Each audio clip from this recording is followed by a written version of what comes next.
I'm Jesse Christensen. It's the 2014 Boston Film Festival. We're here with Patrick Forbes, director of The Widowmaker.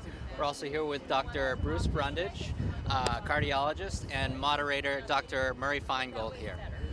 Patrick, I just wanted to ask you a couple quick questions. One of them being, what was it about the subject of this film that made you feel I really need to get this out there and tell the public? It's a terrible start to any interview, but it was when a friend died out of nowhere. I'm sorry about this, but it was a young friend of mine, and she was a brilliant lawyer. Okay. And one day she came home, and her kids were at the bottom of the stairs, and they looked up and said, "Mommy, what's wrong?" And she tumbled forwards and died, and it was a massive heart attack.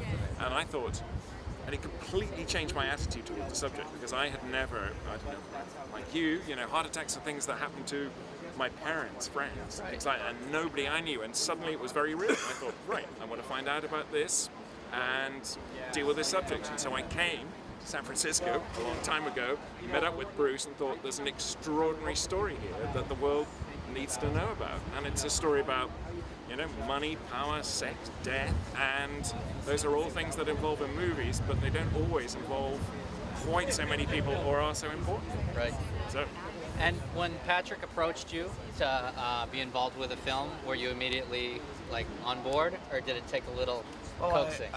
Actually, another colleague who's in the film also, Dr. Heck from New York, said there's some people in town from London or from England that are interested in our story about what happened with the development of coronary calcium scanning. And would you be willing to meet with him? And I said, yeah, I'd be willing to meet with him. So I had lunch with Patrick and one of his colleagues, Tilly Cohen, and they told me what they were thinking about doing, and I was impressed. I thought they sounded like legitimate film journalists. It's a first. It's a first for me.